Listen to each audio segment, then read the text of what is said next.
और आज हम गर्व के साथ कह सकते हैं मोदी है तो मुमकिन है। और ये मुमकिन करके दिखाया, इसका सबसे बड़ा सबूत ये बजट है, क्योंकि ये सिर्फ एक वार्षिक बजट नहीं, ये विकसित भारत का रोड मैप है और संकल्प से सिद्धि तक ले जाने का रास्ता है। लेकिन माननीय सभापति जी, जैसे ही हम लोग विकसित भारत की बात करते हैं, विपक्ष के पेट में मरोड़ पड़ने शुरू हो जाते हैं। और यही नहीं, ये दर्द थोड़ा इससे भी ज्यादा दिखेगा। जावेद साहब सुनिए, पिछले कल ही नतीजे आए हैं, सुनिए। और दिल्ली के चुनाव के नतीजों ने बताया कि दिल्ली वालों ने आपदा मुक्त दिल्ली कर दी है। और ये कह दिया कि केवल नारा नहीं है, दिल्ली के दिल में मोदी है, ये करके दिखाया है। और दिल्ली वालों ने आपदा की लूट की खुली छूट, जो लूट और भ्रष्टाचार चारों ओर फैला था, आज उनको बाहर का रास्ता दिखाया है। दिल्ली में कमल का फूल खिला है। महान जनता ने, दिल्ली की महान जनता ने 10 साल के कुशासन और प्रदूषण को बाहर का रास्ता दिखाया। दिल्ली की जनता ने मोदी जी के विकास का मार्ग चुना है। आज मैं ये कह सकता हूं, आज अंधेरा छटा है, आपदा का बादल फटा है, दिल्ली के सौभाग्य का सूर्योदय हुआ है, क्योंकि दिल्ली में कमल खिला है, दिल्ली में कमल खिला है। यही नहीं, हमारे बड़े बुजुर्ग कहते हैं कि जब माता लक्ष्मी आपके ललाट पर आपका तिलक करने आए तो मुंह धोने ना चले जाएं, फटाफट अपना तिलक कराएं। और इसी तरह का अवसर किसी को गंवाना नहीं चाहिए। ऐसा ही मोदी सरकार ने अवसर दिया, जहां मां लक्ष्मी आप सबके द्वार आई है। 12 लाख तक कोई टैक्स नहीं लगेगा, इनकम टैक्स नहीं लगेगा, जो आज तक संभव नहीं हुआ। इसलिए तो कहते हैं मोदी है तो मुमकिन है, क्योंकि 12 लाख तक जीरो टैक्स कर दिया है। और मैं विपक्ष के मित्रों से कहना चाहता हूं, अब तो थोड़ा चेहरे पे मुस्कुराहट लाइए, पूरा देश खुश है भाई, आपको भी टैक्स नहीं देना पड़ेगा। मैं आगे बताऊंगा इंदिरा जी के समय क्या क्या होता था। आज भारत के 4 ग्रोथ इंजन तय हुए हैं, एग्रीकल्चर हो, एमएसएमई हो, इन्वेस्टमेंट हो या एक्सपोर्ट हो। और हमने जो विकसित भारत के लिए लक्ष्य तय किए हैं माननीय सभापति जी, वो भी सन 2047 तक शून्य गरीबी होगी, गरीबों को गरीबी से मुक्ति मिलेगी। वहीं पर 100% गुणात्मक शिक्षा दी जाएगी, हर व्यक्ति को अच्छी स्वास्थ्य की सुविधा और सस्ते दाम पर दी जाएगी। और वहीं पर श्रमिकों का कौशल विकास होगा और उचित उनको रोजगार के अवसर दिए जाएंगे। हमारे विकास की भागीदारी में महिलाओं को 70% उनका योगदान इकोनॉमिक एक्टिविटीज में होगा। और हमारे किसानों के दम पर भारत दुनिया की फूड बास्केट बनेगी, यानी कि food basket of the world हम भारत को बनाकर दिखाएंगे। माननीय सभापति जी, हमारा मानना है मध्यम वर्ग खुश तो देश खुश, किसान का सम्मान तो देश का सम्मान, गरीब का भला तो देश का भला।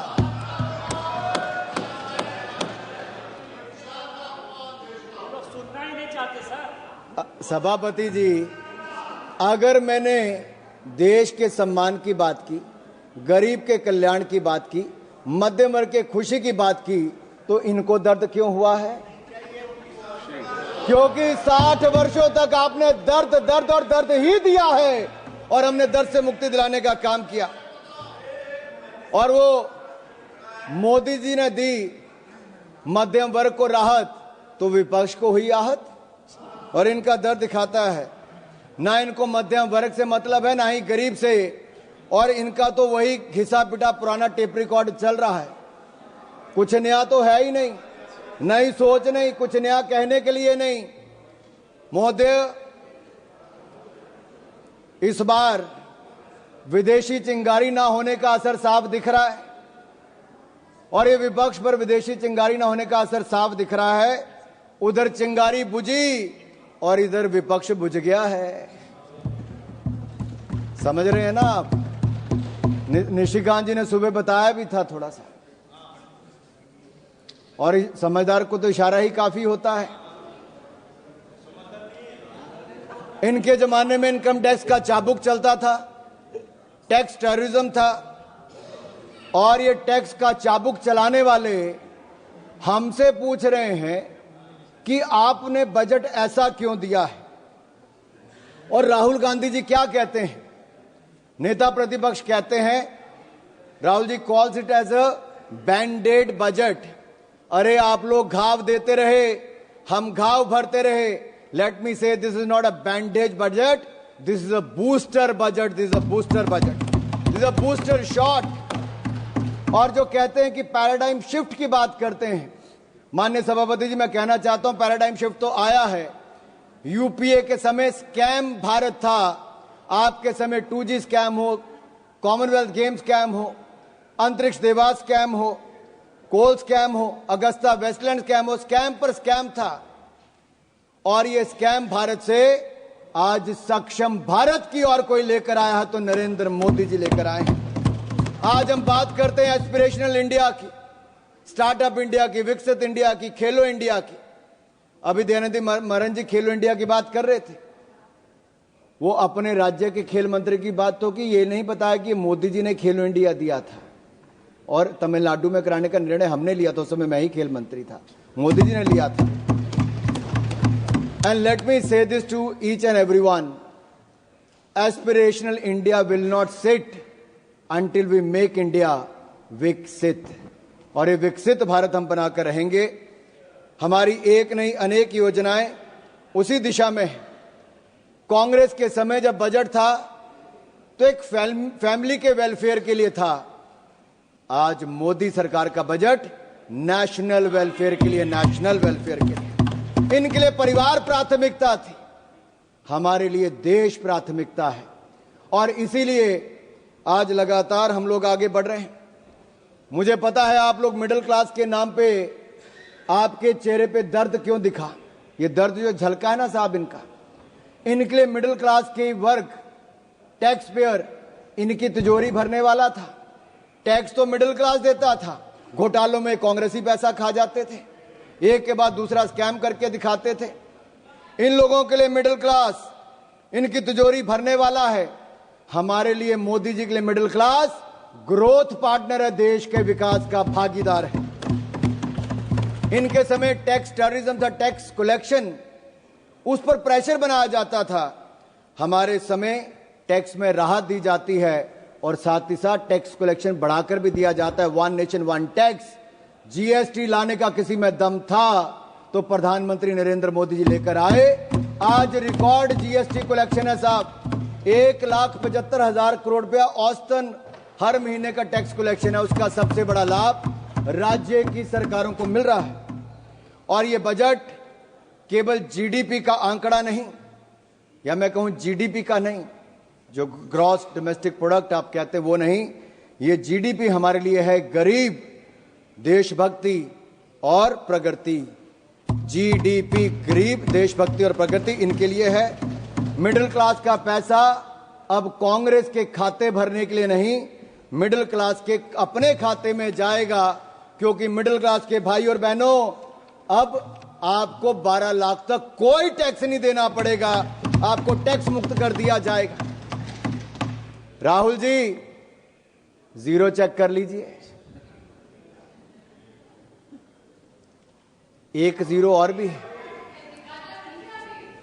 अच्छा सुप्रिया जी नहीं दिखाता, चलो सुप्रिया जी ने कहा मैं नहीं दिखाता। ये कांग्रेस की सीटों की बात नहीं है, मैंने छोड़ दिया सुप्रिया जी। सुप्रिया जी वो रेफरेंस, सुप्रिया जी अगर आपको लगता है कि हमने मध्यम वर्ग के लिए 0% टैक्स किया है 12 लाख तक, अगर आपको लगता है दर्द हुआ है, आपको इससे खुशी नहीं है, तो आपकी खुशी से ज्यादा हमें देश के करोड़ों मध्य वर्ग के चेहरे पे खुशी दिखती है, क्योंकि ये देश के विकास में एक बड़ा योगदान देने वाली है। ये जीरो गिनने की बात आप उनको मत एड्रेस करिए, आप इधर एड्रेस। माननीय सभापति जी, ये जीरो चेक करने की बात मैंने राहुल गांधी जी से की, और वो आपने रेफरेंस दिया है, और मैंने रेफरेंस दिया है, और मैं आप सबके सामने पूछ, माननीय सभापति जी, सन 2014 के लोकसभा चुनाव दिल्ली की जनता ने कांग्रेस को कितनी सीटें दी? 0। 2015 के विधानसभा में कांग्रेस को कितनी सीटें दी? 0। 2019 के लोकसभा में कितनी सीटें दी?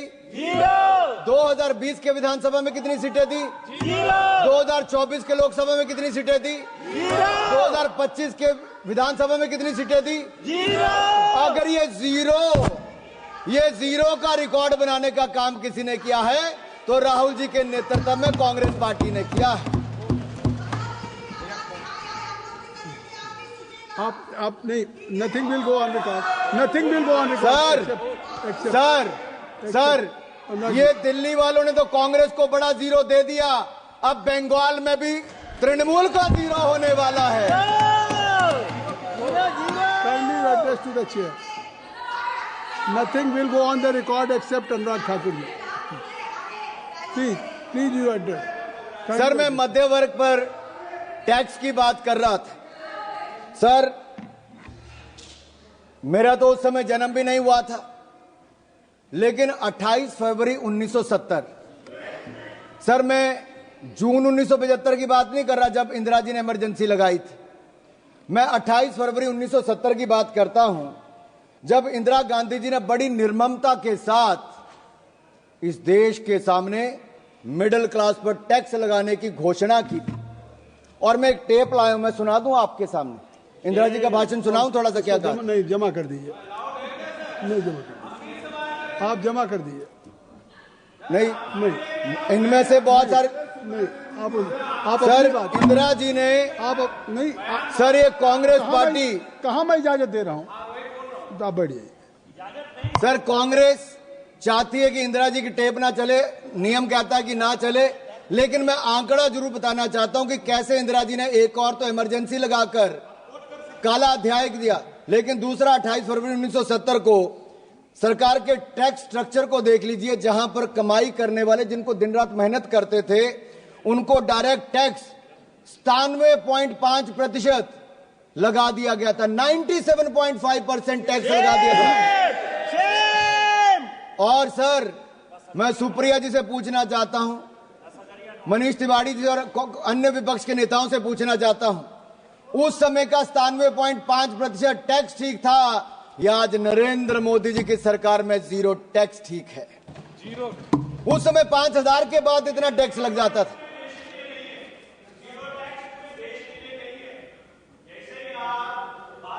रिकॉर्ड में नहीं जा रही। कोई चीज रिकॉर्ड में नहीं जा रही।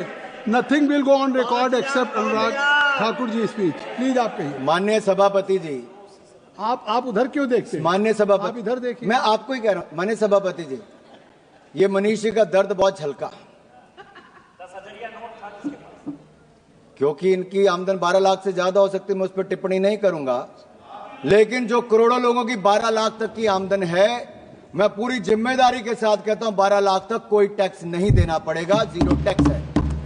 और मैं याद करा दूं कांग्रेस के अपने मित्रों को, उस समय 5000 की आमदन के बाद 97.5% टैक्स सरचार्ज लगा के कर दिया था।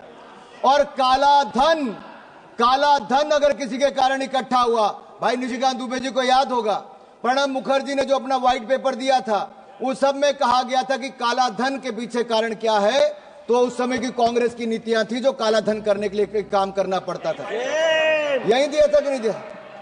अगर ये सब इनके समय, सर हम तो देश के लोगों को ईमानदारी से टैक्स देने की बात कर रहे हैं और देश के टैक्स पेयर का धन्यवाद करते हैं, वो ईमानदारी से टैक्स दे रहे हैं, तो आज जाकर जनता को पक्का मकान भी मिल रहा है, शौचालय भी मिल रहा है, पानी भी मिल रहा है, अनाज भी मिल रहा है। ये मिल रहा है क्योंकि एक ईमानदार सरकार नरेंद्र मोदी जी के नेतृत्व में चल रही है। ये मिडिल क्लास के खाते में सेंधमारी करते थे। सर लीडर ऑफ ऑपोजिशन है नहीं, शायद वो आलोपित हो गए हैं, मैं इस पे नहीं कहूंगा। सर वो बार बार सर बैठे बैठे मत टिप्पणी करिए जावेद साहब।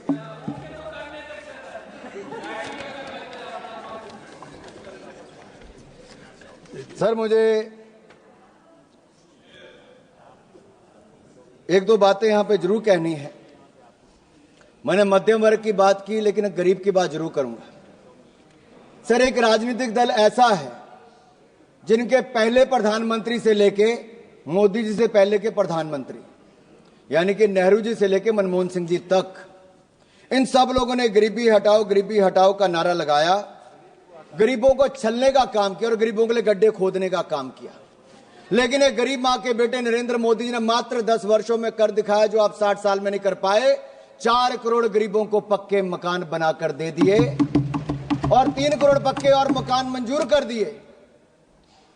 लेकिन इनके किसी सांसद की सदस्यता जाने पर जब मकान खाली करने को कहा जाता है तो इनका दर्द तब झलकता है कि मकान खाली कर दिया, मकान नहीं है।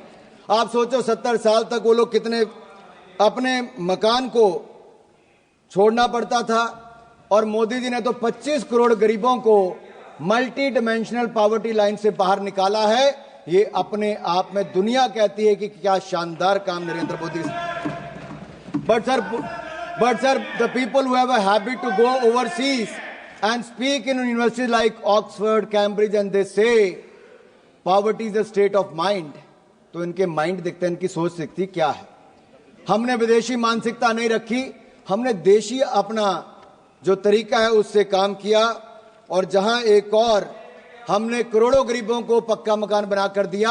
हमने संकल्प लिया 2047 से पहले भारत को गरीबी मुक्त करेंगे, जीरो पॉवर्टी बाय 2047 करके दिखाएंगे। लेकिन सर, कुछ लोगों की दिक्कत है, कुछ लोग अमेठी रायबरेली जाते हैं तो उनको तो झोंपड़ियां चाहिए थी, सड़कों पे लेटे हुए गरीब चाहिए थे, फोटो सेशन के लिए झोंपड़ी होनी बहुत जरूरी थी, वर्षों तक ये होती रही, कलावती चाहिए थी। अभी वो पिछली बार जरा साउथ से आके वापस नॉर्थ में आए तो पूछ रहे थे झोंपड़ी कोई मिली नहीं, फोटो सेशन कहां करवाएंगे। तो वहां के लोगों ने कहा, भाई नरेंद्र मोदी की सरकार ने पिछले 10 सालों में यहां के लाखों गरीबों के लिए पक्का मकान बनाकर दे दिया। अब उनको समृद्धि और स्वाभिमान के साथ जीना सिखा दिया है और गरीबी रेखा के पार ले जाने का काम नरेंद्र मोदी जी की सरकार ने किया। मैं तो इतना ही कहूंगा, आपने गरीब और गुरमत में उनको रखा। सर, मुझे जो 1-2 बातें यहां पर और करनी है, मैं इतना ही कहूंगा सभापति जी, विपक्ष की बातों में सच का अभाव है क्योंकि झूठ बोलना तो इनका स्वभाव है। और मैं आंकड़े देकर बताता हूं, अगर इनकी 2014 में 16 आईआईटी थे, आज बढ़कर 23 हो गए, 13 आईएम थे, आज बढ़कर 21 हो गए, 9 ट्रिपल आईटी थे, वो 25 हो गए, 7 एम्स थे, 24 हो गए, 308 मेडिकल कॉलेज थे, 760 हो गए, 740 यूनिवर्सिटी थी, 1200 यूनिवर्सिटी हो गई, 74 एयरपोर्ट थे, 160 एयरपोर्ट हो गए, 91,287 किलोमीटर नेशनल हाईवे था जो आज बढ़कर 1,50,000 किलोमीटर से ज्यादा हो गया। ग्रामीण सड़कें 3,23,000 किलोमीटर थी, आज 7,60,000 किलोमीटर हो गई। 248 किलोमीटर मेट्रो था, आज 1,000 किलोमीटर होकर दुनिया का तीसरा बड़ा मेट्रो बन गया। हमारी बिजली का उत्पादन 247 गीगावाट से बढ़कर 447 गीगावाट हो गया। यही नहीं, हमारा देश जो 10वें नंबर की अर्थव्यवस्था था, आज दुनिया की 5वीं बड़ी अर्थव्यवस्था बन गया है और अगले 3 सालों में दुनिया की तीसरी बड़ी अर्थव्यवस्था बन जाएगा। जो कहते थे कि बजट कहां बढ़ा है, माननीय सभापति जी, डिफेंस का बजट 2013-14 में 2,03,499 करोड़ था, जो रिकॉर्ड बढ़कर 6,81,210 करोड़ रुपया हो गया। यही नहीं, सड़कें बनाने का रोड ट्रांसपोर्ट का बजट इनके समय 25,476 करोड़ था, जो बढ़कर 2,87,000 करोड़ हो गया। रेलवे 27,000 करोड़ से बढ़कर 2,55,000 करोड़ कर दिया। होम अफेयर्स 53,371 करोड़ से बढ़कर 2,33,211 करोड़ हो गया। और यही नहीं, एग्रीकल्चर 17,395 करोड़ से बढ़कर किसानों के लिए 1,37,757 करोड़ हो गया। शिक्षा का बजट भी 71,000 करोड़ से बढ़ाकर 1,28,000 करोड़ से ज्यादा हो गया। और अच्छे स्वास्थ्य की सुविधाएं 27,000 करोड़ से बढ़ाकर आज लगभग 99,900 करोड़ हो गया। अनुप्रिया जी यहां पर बैठी हैं, एमओएस हेल्थ। और मैं यही नहीं, आपको कुछ आंकड़े और भी रखना चाहता हूं, लेकिन उससे पहले 1-2 बातें मैं और करूंगा। जहां एक और गरीबों के उत्थान के लिए हमने काम किया है, वहीं पर न्यूक्लियर एनर्जी मिशन के लिए 2047 तक 100 गीगावाट हमारी कैपेसिटी हो, तो न्यूक्लियर पावर कैपेसिटी प्राप्त करने के लिए स्मॉल मॉड्यूलर रिएक्टर के निर्माण के लिए 20,000 करोड़ रुपए का प्रावधान भी किया है और सन 2033 तक हमारे 5 इंडिजिनियस स्मॉल मॉड्यूलर रिएक्टर बनकर तैयार हो जाएंगे। यही नहीं सर, विपक्ष के कुछ नेताओं ने और विशेष तौर पर राहुल गांधी जी ने कहा कि उनको कुछ दिखता नहीं है। सर, ना उनको युवा दिखते हैं, ना युवाओं की उद्यमिता दिखती है। और मैं यही नहीं, ये लोग आइवरी टावर में रहते हैं, जहां खड़े वहीं के वहीं खड़े हैं। इनकी एक अलग अपनी दुनिया है साहब। ये ठहरे हुए पानी की तरह हैं, जिनको सड़ना मंजूर है लेकिन प्रवाहित होना मंजूर नहीं है। हमने तो मोदी जी के नेतृत्व में जो अभी आंकड़े बताए कि 2014 में भारत कहाँ था और आज 2025 में भारत कहाँ है। यही नहीं, हमारे युवाओं के पास नए आइडियाज हैं, इनोवेशन है, रेजोल्यूशन है, सॉल्यूशन है। लेकिन मैं एक सवाल इनसे पूछता हूं, 2014 से पहले स्टार्टअप कहां था? मोदी जी को युवाओं पर विश्वास था तो स्टार्टअप इंडिया लेकर आए। आज जितने कांग्रेस के सांसदों की आंकड़ा नहीं है ना, उससे ज्यादा भारत के यूनिकॉर्न का आंकड़ा 117 यूनिकॉर्न आज भारत में है। लेकिन कांग्रेस तो एक ही को स्टार्टअप करने में लगी रही। साहब, कितनी बार लॉन्च किया, ऐसा स्टार्टअप था कि वो पास ही नहीं हो पाया, बार बार फेल हो गया। और यही नहीं, अब तो हमारा प्रयास है, जहां एक और 1.5 लाख से ज्यादा स्टार्टअप्स बन गई। फर्स्ट टाइम एंटरप्रेन्योर्स की कैटेगरी के लिए जहां 5 लाख महिलाओं को, SC ST को अब 2 करोड़ रुपए तक का टर्म लोन देने का काम मोदी सरकार करेगी। एक बहुत बड़ा कदम। इससे पहले मुद्रा योजना हो, स्वनिधि हो या emergency credit line guarantee scheme हो, इन सब के माध्यम से बैंकों ने शानदार काम किया। लेकिन यूपीए के समय पॉलिसी पैरालिसिस तो थी, साथ में फोन बैंकिंग भी थी। क्योंकि मनीष जी ने अभी कहा कि पॉलिसी पैरालिसिस इनके समय था, फोन बैंकिंग भी थी। 12 में से 11 बैंक घाटे में थे, पीसीए फ्रेमवर्क में थे। हम 4R लेकर आए और हमने बैंकों को सुधार किया। आज 12 के 12 बैंक मुनाफे में हैं। अकेला SBI 66,000 करोड़ रुपए का मुनाफा कमा रहा सर, 66,000 करोड़ का। यही नहीं सर, अगर आप देखिए, हम सर, मुझे 4-5 मिनट में खत्म कर दूंगा sir. If today we have to say, we can say Congress is anti business, anti entrepreneur and anti youth party.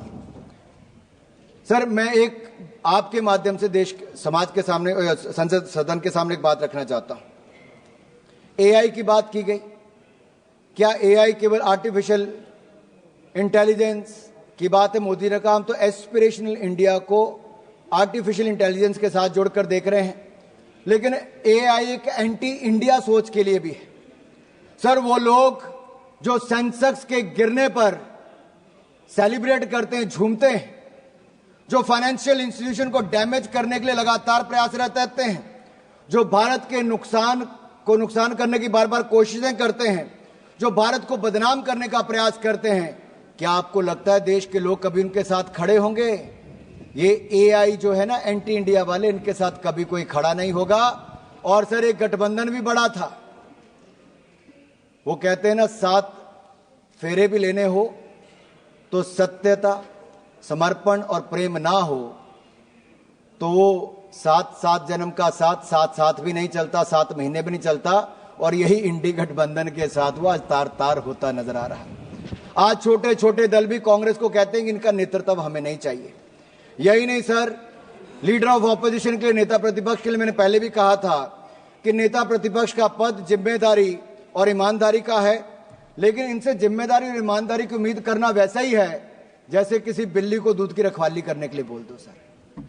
और यही नहीं सर, हमने सेमीकंडक्टर को लेकर आए, बड़ी बड़ी हजारों करोड़ की इन्वेस्टमेंट आई। एस्पिरेशनल इंडिया को, आर्टिफिशियल इंटेलिजेंस को भी आगे लेकर आएंगे। सर, मैं 2 मिनट में बस खत्म कर रहा हूं। आर्टिफिशियल इंटेलिजेंस का इस्तेमाल मोदी जी भारत के सशक्तिकरण के लिए करना चाहते हैं, लेकिन विपक्ष के एक नेता इसको विभक्तिकरण के लिए करना चाहते, क्योंकि वो AI का उपयोग कास्ट सेंसस के लिए करना चाहते हैं, जो आज भी जात पात से बाहर ना आना चाहते हो। अभी एक सांसद ने भाषण दिया, उन्हें केवल एक क्षेत्र की बात करके छोड़ दी सर। आज भी क्षेत्रवाद जातवाद के नाम पर अगर विपक्ष देश को बांटने का प्रयास करेगा, और कांग्रेस के एक सांसद ने पिछले सत्र में भी, पिछले जो हमारा सदन था उसमें भी कहा था कि दक्षिण भारत के लिए कर दीजिए, वहां की जनता ने भी उसको वापस चुनकर नहीं भेजा, क्योंकि देश एक रहना जानता है और मोदी जी के नेतृत्व में एक रह के आगे बढ़ना चाहता है। मैं राहुल गांधी जी ने कहा कि देश के फिस्कल डेफिसिट की बात की। मैं ये कहूंगा राहुल जी, आप फिस्कल डेफिसिट से ज्यादा अपने पॉलिटिकल डेफिसिट की चिंता कीजिए। फिस्कल डेफिसिट की चिंता मोदी जी कर लेंगे, दूसरे का मुझे पता नहीं। और यही नहीं सर, आज जो दिल्ली में केजरीवाल जी के साथ राहुल जी इल्लू इल्लू कर रहे थे ना, वो 70 में से 67 सीटों पर उनकी जमानत जब्त हो गई, खाता खुल नहीं पाया। और मैंने पहले भी कहा था, डबल डेटिंग करने वालों का हाल वो आज यहां पे नजर आ गया है। और राहुल गांधी जी के आइडियाज और विपक्ष के आइडिया को विपक्ष ने देश ने माना नहीं। सर ये आखिरी 2 लाइनें कह के मैं खत्म कर रहा हूं सर, क्योंकि सर मैं इतना ही कहूंगा, उन्होंने आंकड़े दिए हैं ना, आज देश और दुनिया में सर एक बहुत बड़ा आयोजन चल रहा है, वो है दिव्य और भव्य महाकुंभ का। भक्ति, अध्यात्म और सामाजिक समरसता से ओत प्रोत भारत का दर्शन करने का इससे अवसर मिलता है। सर मुझे भी परसों जाने का अवसर मिला, मैंने भी कुंभ में स्नान किया। मैं इस अलौकिक आनंद का वर्णन नहीं कर सकता। वैसे वहां के माहौल के बारे में एक बात जरूर मैं कर सकता हूं कि जात पात पूछे नहीं कोई, हरि को भजे सो हरि के होई। धन्यवाद। कहने के लिए सर, प्रयागराज में कुछ लोग कहते हैं कि उनके पुरखों ने, जैसे मान लीजिए जवाहरलाल नेहरू जी ने कुंभ में स्नान किया था, लेकिन आज की पीढ़ी जाने के लिए तैयार नहीं है। हालांकि जाते तो अवसर मिल जाता, स्नान करने का भी, भारत के दर्शन करने का भी, दादाजी की समाधि पे फूल चढ़ाने का भी। और यही नहीं, हाँ हो सकता है सर अंकल सोरोस और अंकल सैम ने मना किया हो, कृपया समाप्त और फतवा जारी कर दिया हो कि ना कोई रामलला के दर्शन करने जाएगा, ना कोई कुंभ स्नान करने जाएगा। सर ये वही है जो दिल्ली के चुनाव में जिनके, कृपया समाप्त कर। Sir don't cut my time sir. कृपया समाप्त कर दिए। सर मैं बजट समाप्त कर दे। सर मैं समाप्ति कर रहा हूं। सर मैं इतना ही कहूंगा, काफी बात आपकी। सर ये लास्ट लाइन कह के कर रहा हूं कि जहां हम भारत की क्षमताओं को बढ़ाने का काम कर रहे हैं, वहीं पर जब हमने बिहार के बारे में बात की कि मखाना बोर्ड वहां पे बनाएंगे, तो जो लोग वहां जाके दूसरों के साथ मटन बनाने का काम करते थे, मखाना बोर्ड पर उनके चेहरे मुरझा गए। ऐसा क्यों है सर? सर ग्रीनफील्ड एयरपोर्ट की बात हमने बिहार के लिए, तो उसका विरोध करना शुरू कर दिया। कोसी कनाल प्रोजेक्ट की बात की, national institute of food technology की बात की, तो उस पर भी सर मैं ये कहूंगा कि मोदी सरकार का ये बजट जो है वो विकसित भारत बनाने के लिए है, वो उसी दिशा में आगे बढ़कर है। और पूरे देश ने मोदी जी के इस बजट का स्वागत किया है। आपने मुझे बोलने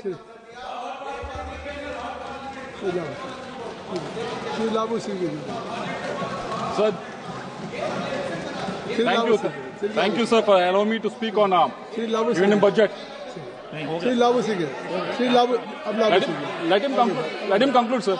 आपकी लास्ट लाइन तो हो गई कई बार। सर लास्ट लाइन है सर, ये बजट एक फोर्स मल्टीप्लायर है। ये बजट बचत बढ़ाएगा, निवेश बढ़ाएगा, खपत बढ़ाएगा और विकास को भी तेजी से बढ़ाएगा।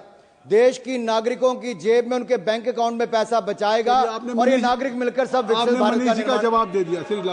Thank you sir for giving me opportunity to speak on the union budget sir. So what a change we are seeing in within 8 months sir. Last time